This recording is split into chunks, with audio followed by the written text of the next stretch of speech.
don't forget to subscribe my channel Hang Duk Mana. Sas. Assalamualaikum, selamat datang ke channel Hang Duk Mana. Mari kita dengar respon Datuk Kawan Meta tentang isu Hospital Wanita Patuh Syariah pertama di Kelantan yang telah dilancarkan pada 6 tahun dahulu. Adakah telah siap? Perlu saya baca detail sedikit. Sebuah hospital wanita dan kanak-kanak berkonsepkan patuh syariah pertama di Kelantan akan dibangunkan dengan kos 100 juta bermula Januari tahun depan. Itu tahun depan ni, dia cakap 2019 lah ni. Okey tuan-tuan, mari kita dengar respon detail Datuk Kamal Media. Akan kita komen macam biasa. Dengan Kelantan. Kelantan malam ni saya rasa mungkin 2 siri ni saya buat ni saya. Saya nak tanya apa khabar Kelantan. Sebab saya ingin mengulangi saya.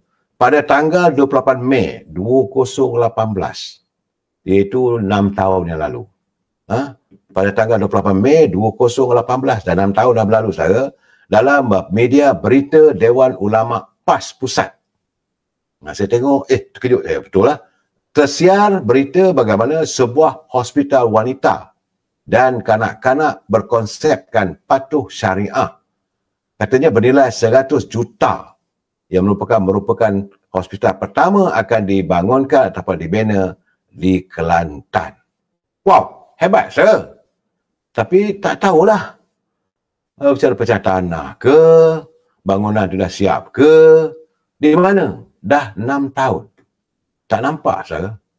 Inilah keadaannya. Saya tak tahulah warga Kelantan boleh bertanya. Sebab itu saya kata bagaimana Adun Galas, Saudara Syahbudin Husin, beliau selalu menyoal tentang kelewatan pembinaan sebagaimana Bandar Pusat Perabot Gua Musang.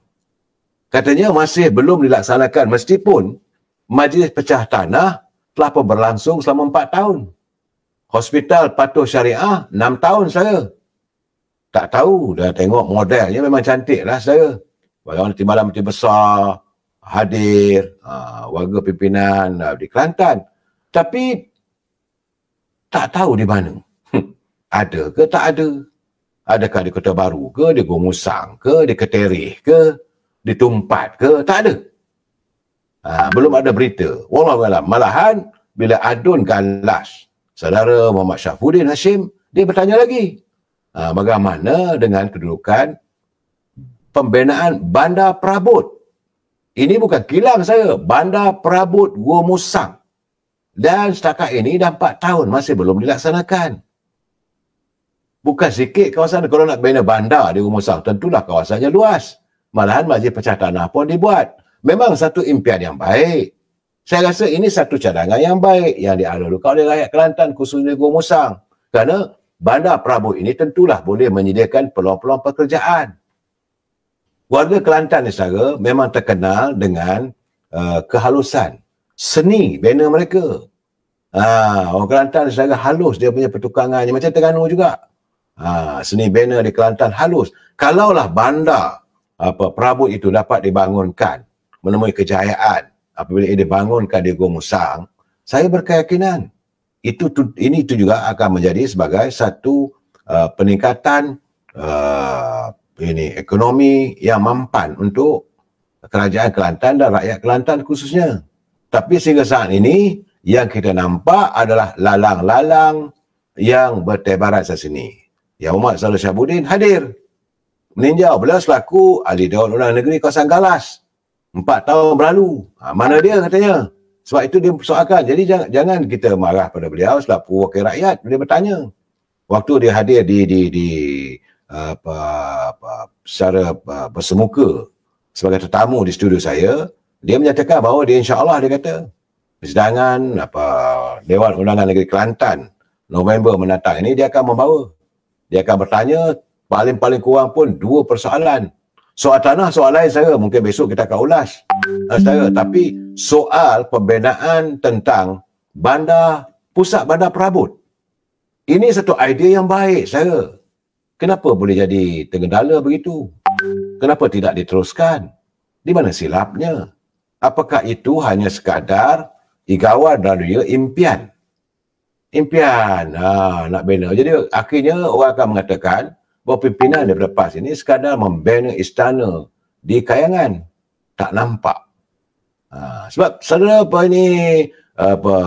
siapa dia kata, mana dia industri perabot Gua Musang? Mana dia? Sebab beliau selaku timbalan Ketua UMNO bagi Gua Musang bertanggungjawab. Ya, sama ada ini juga membuka peluang pada anak-anak muda supaya tidak merantau. Karena kalau disediakan peluang pekerjaan, kabarnya kalau begitu besar kawasan bandar saya, bukan kilang ya, bandar perabot, pusat bandar perabot, paling kurangnya at least 10,000 ke 20,000 peluang pekerjaan dapat disediakan. Jadi ke mana?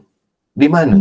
Dan adakah waktu mereka melancarkan majlis pecah tanah pusat bandar perabot di Gua Musang itu, peruntukan telah disediakan belum?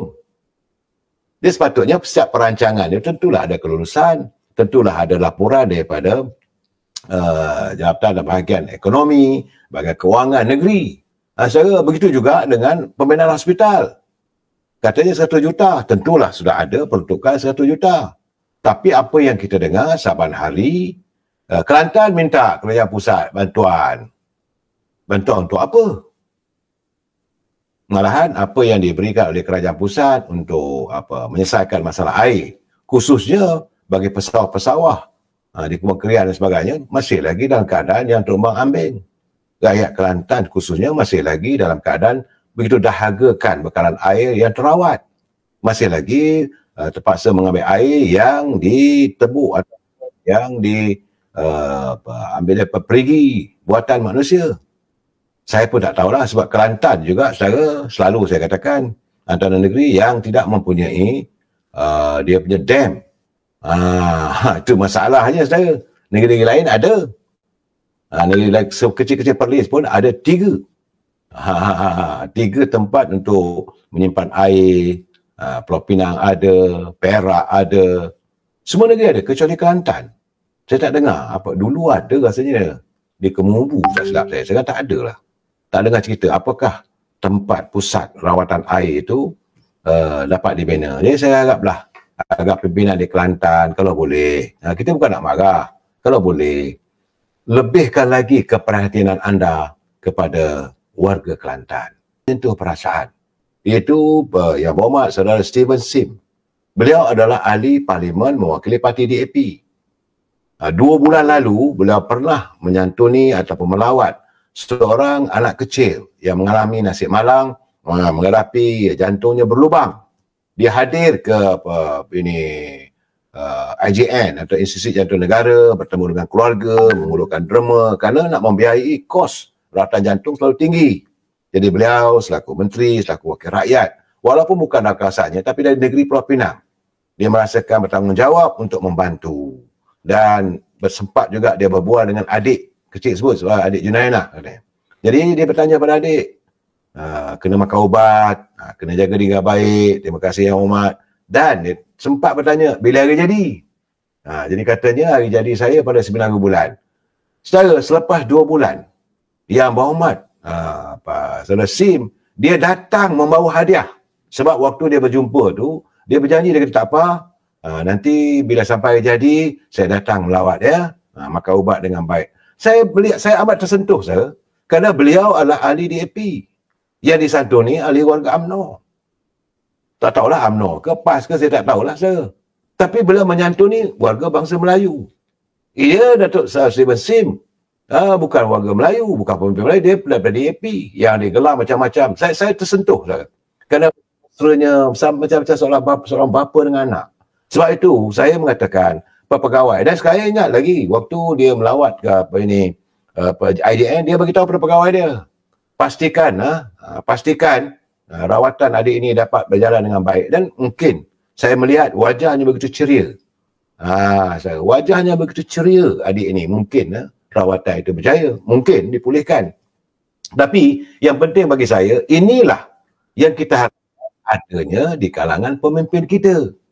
Ini orang kata cakap serupa bikin, datang bawa kek, bawa hadiah untuk sama-sama meraihkan hari jadi adik ini. Saya tersentuh kerana saya melihat di sinilah bagaimana tentang kebajikan rakyat merentasi batas bangsa, batas kaum. Sedangkan orang lain, kadang-kadang warga netizen bercakap pumpang-pumpang, menyemarakkan tentang perkauman. Tapi Yang Berhormat Steven Sim, ahli parlimen mewakili parti DAP, dia begitu prihatin. Banyak, kalau kita lihat banyak daripada video-video yang saya sampai kepada saya melihat bagaimana beliau menyantuni. Malahan ini warga PAS pun disantuni. Dia tidak memilih. Tidak ada warna. Buta warna lah orang katakan bila beliau mau menyantuni. Dan saya harapkanlah agar inilah sikap yang wajar ada di kalangan pemimpin kita. Sepatutnya, malahan Steven Sim juga mengatakan, adik ini adalah anak angkat saya. Pengundinya mungkin bertajam saya, bukan kawasan dia. Dan saya dikabarkan bahawa Steven Sim memang mempunyai ramai anak angkat di kawasan di Pulau Pinang, terutama di kawasan Bukit Mertajam, Kepala Batas, di Nibung Tebal, Matampau, ramai rupanya. Puluhan saja anak-anak angkatnya, terdiri daripada pelbagai kaum. Tidak hanya pada warga bahasa Melayu, tidak. Ada anak India, ada anak Cina, ada anak Melayu, semua disantuni. Dan inilah saya harapkan agar pemimpin kita dapat mencontohi. Kita yang baik, kita cakap baik saya. Yang mana yang kadang-kadang tu melontarkan kata-kata yang menghiri hati kita, kita sonsonglah saya. Tapi saya lihat, sejak menjadi wakil rakyat, Steven Sim adalah antara contoh wakil rakyat.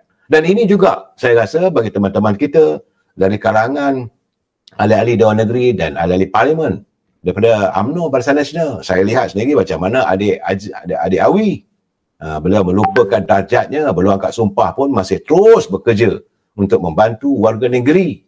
Saya begitu juga ini saya cukup terkesan dengan saudara Helmi, adu duyung dengan selamanya pergi rumah. Saya lihat daripada media sosial, dia pergi rumah jumpa makcik tu, apa khabar makcik, sihat? Memanglah sihat sekarang, nampak senyum.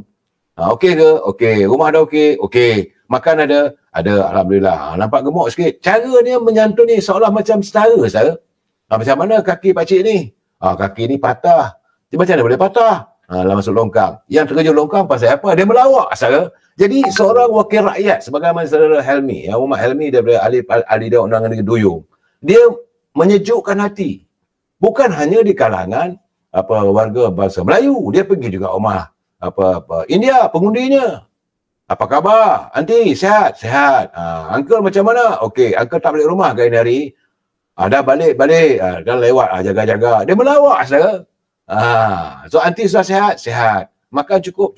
Itu hari ini bantuan sampai. Dan dia melalui follow up. Artinya bila bantuan diberi pada rakyat, mungkin minggu ini, minggu depan, dia akan hadir bertanya sejauh mana bantuan itu dapat menyelesaikan masalah mereka alami. Begitu juga dia pergi jumpa warga Baba, warga Cina. So dia kata macam mana sekarang, tak kerja lagi tak berniaga lagi tak? Dulu berniaga apa? Macam-macam berniaga. Tak apa, jangan niaga orang. Jadi saya melihat saudara Helmi menyantuni kawasan tu. Kalau ada parit yang tidak dijaga, dia terus cakap pinggang saya. Dia beritahu pegawai dia, selesaikan masalah ini. Bukan hanya kepada pegawai, malahan kaki tangan jabatan yang menyelenggara soal-soal prasarana kemudahan rakyat. Jadi saya rasakan inilah yang saya katakan, kita harus mengenepikan persoalan aku ni wakil rakyat. Begitu juga saya lihat Datuk Dr. Akmal. Ya memanglah beliau berani bercakap dan sebagainya. Tetapi cara beliau menyantuni rakyat. Seandainya begini, adik Awi, Yang Muhammad, Syed Hussein, menjadikan tauladan. Saya rasa kalau inilah keadaannya, memanglah ini yang akan menggerunkan suasana di kalangan pembangkang. Sebab ni saya menerima kiriman daripada sahabat saya yang memakai nama Glad Bond katanya. Ni Glad Bond saya. Dia hantar kiriman pada saya, dia kata nampak gayanya jelas. Soal Akmal yang berbalah dengan Teresa Kok itu soal peribadi. Tetapi nampak gayanya katanya kita terus maju ke hadapan dan memberikan peluang untuk PMX ataupun Yang Amat Berhormat Datuk Anwar Ibrahim yang membentuk kerajaan. Nescaya katanya untuk kekal, bukan hanya untuk pilihan raya akan datang, malah untuk kekal 10 tahun akan datang. Jadi malahan saudara Glad Bond meramalkan bahawa 38 kerusi parlimen yang sekarang ini dimiliki oleh Perikatan Nasional bakal dirampas oleh calon-calon daripada perpaduan UMNO, Barisan Nasional dan Pakatan Harapan. Dia begitu yakin saya kerana melihat perkembangan terkini. apa yang berlaku di peringkat akar umbi. Sebagaimana media-media juga melaporkan saya berdasarkan gabungan undi. Kalau kita melihat macam mana saya dah cakap 2-3 malam dulu, kalau gabungan undi antara UMNO Barisan Nasional dan Parti Pakatan Harapan memanglah wuyuk 38 kursi saya. Tetapi cara wakil rakyat, cara pimpinan di peringkat akar umbi, walaupun mereka bukan bergelar wakil rakyat, mereka menyantuni. Macam mana saya katakan dari Mr. Steven Sim. Dan kajian terbaru nampaknya, kata Glackborn dari saya, dia kata orang Melayu semakin mempercayai pimpinan Datuk Seri Anwar Ibrahim atas faktor ekonomi. Dan ini dibuktikan dalam siri-siri pilihan kecil sama ada di Kuala Kubu, di Nenggiri dan juga di Don Mahkota. Dan sebab itu katanya Perikatan Nasional sedar belum sampai 2 tahun yang Mohd Perdana Menteri berjaya membuat negara Malaysia digeruni dan menjadi sebutan dunia. Bayangkanlah saya jika Datuk Seri Anwar Ibrahim berada menjadi Perdana Menteri untuk tempoh 5 tahun akan datang. Kerajaan Madani ini hanya perlu memperkuatkan media komunikasi saja. Itu saja saya. Kalau media komunikasinya kukuh, mantap, memberi pencerahan kepada warga, saya Glackborn berkeyakinan, saya juga berkeyakinan sukar untuk ditewaskan calon-calon yang bakal diturunkan oleh UMNO Barisan Nasional dan Pakatan Harapan. Lihat sih, kita lihat bagaimana contoh katanya semangat tunjukkan oleh Dr. Zamri, Tengku Zafrul, lebih-lebih lagi Yang Mohd Datuk Seri Zahid Hamidi menyantuni rakyat. UMNO semakin bangkit. Selain daripada ada sikit malah masalah-masalah itu masalah peribadi, tetapi bagaimana saya katakan malam tadi mengadakan pertemuan dengan warga mantan pimpinan pemuda UMNO, dan saya melihat sudah ada suasana bagaimana kita berada di tahun-tahun 90-an, awal 90-an. Saya melihat tak tahulah jiwa saya, hati kecil saya mengatakan bahawa sudah kembali suasana. Cuma bezanya Datuk Seri Anwar Ibrahim memimpin Pakatan Harapan, Datuk Seri Zahid Hamidi memimpin UMNO Barisan Nasional. Tapi kedua mereka sekarang ini bercantum, bekerjasama untuk membentuk sebuah kerajaan. Dan saya lihat keadaan ini begitu mantap sekali. Malahan kita lihat ekonomi juga mantap. Ini mata wang memanglah dia bukanlah jadi ukuran kerana pasaran ini ditentukan oleh peniaga-peniaga antarabangsa. Kalau bila berlaku perang di Gaza, perang antara Palestin dengan Israel, tentulah akan menyangkut soal ekonomi.